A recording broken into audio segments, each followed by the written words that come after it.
Próxima vereadora inscrita, Partido Novo, Amália Tortato, com a palavra 5 minutos.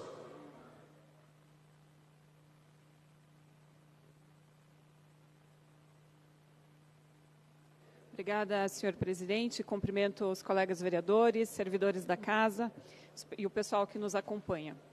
Hoje eu subo a essa tribuna para falar sobre o Fevereiro Lilás. O Fevereiro Lilás é o mês de conscientização sobre síndromes e doenças raras. Mais especificamente o dia 29 de fevereiro, que é o dia mais raro do calendário. Quando não tem o dia 29 de fevereiro no nosso ano, ou seja, quando não é o ano bissexto, a gente comemora esse dia no dia 28 de fevereiro, ou seja, amanhã. E há um ano eu subia aqui nessa tribuna para comunicar aos senhores que eu havia protocolado um projeto que visa ampliar o número de doenças triadas pelo teste do pezinho. E o que o teste do pezinho tem a ver com síndromes e doenças raras? É porque as doenças que são triadas pelo teste do pezinho são doenças raras, são doenças graves, mas a boa notícia é que são doenças que têm tratamento. E esse projeto, para mim, é o que define a essência do que é ser um gestor público. O gestor público, ele trabalha com recursos limitados e, basicamente, a função dele é adotar bem esses recursos, fazer boas dotações para esses recursos e escolher o que vai ser feito. Escolher quais são as prioridades, porque ao escolher fazer uma coisa, ele precisa abrir mão de fazer outra, não há recurso para fazer tudo. E esse projeto de ampliação do teste do pezinho é prioridade, e mais do que prioridade, é urgente. Se a gente olhar só para os números, hoje, aqui em Curitiba, estima-se que dos nascidos vivos em Curitiba, aproximadamente 20 mil nascidos vivos, com as doenças que são triadas hoje pelo teste do pezinho, 6 doenças, estima-se que aproximadamente 30 crianças por ano recebem o diagnóstico dessas 6 doenças aqui em Curitiba. Se nós ampliarmos para as mais de 50 doenças que o meu projeto prevê, a gente estima que aproximadamente 630 crianças serão diagnosticadas.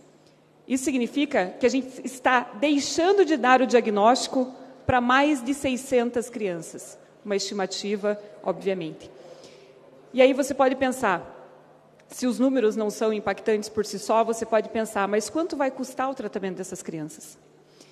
A maior parte dessas 600 crianças que deixam de receber o diagnóstico, sabe qual seria o custo do tratamento? Zero. R$0. Isso porque são doenças que você precisa apenas ter restrições na dieta. Algumas doenças você não pode ter contato com algum medicamento, algumas doenças você não pode ter contato com a proteína do leite, e a gente está deixando de diagnosticar. E ao fazer isso, essas crianças serão diagnosticadas, estima-se, aproximadamente de 7 a 10 anos leva para fazer o diagnóstico dessas doenças se você não faz um teste do pezinho. E aí, sabe quanto custa o tratamento? De 4 a 5 vezes mais caro do que se a gente tivesse tratado, feito o diagnóstico precoce e tivesse tratado no tempo adequado. Então, se a gente olhar para o lado financeiro, também vale a pena. Também é prioridade, também é urgente. Sem contar que as crianças que não recebem o diagnóstico precoce, elas ficam, muitas vezes, dependentes do sistema de saúde, ou seja, são crianças que estão sempre voltando para o hospital.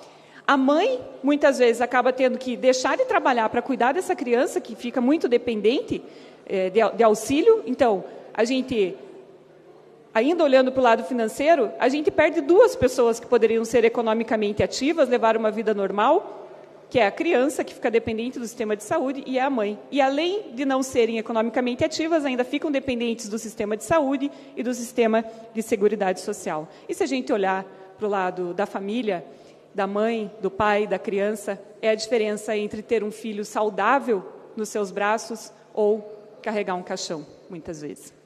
É a diferença entre uma criança que vai brincar, que vai estudar, que vai trabalhar, que vai ter sonhos, e uma criança que vai ficar em casa, numa bolha, ou indo e vindo do hospital.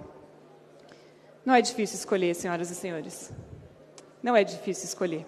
Se a gente olhar para o lado dos números, o tanto de crianças que deixam de ser diagnosticadas por uma escolha do gestor público já é impactante. Se a gente olhar para o lado financeiro, O custo-benefício que isso traz a médio e longo prazo, sim, a curto prazo existe um 30 investimento. segundos. A curto prazo existe um investimento, mas a médio e longo prazo, esse investimento vale a pena. É dinheiro que volta para o sistema. Então, se a gente olhar para o lado financeiro, também vale a pena. E se a gente olhar para o lado humano, também vale a pena. Então, se você tem um coração e se você sabe minimamente fazer conta, você já sabe que lado você tem que escolher. Obrigada, senhor presidente. Obrigado, vereadora Amália Tortato. Com a palavra da vereadora está encerrado o pequeno expediente.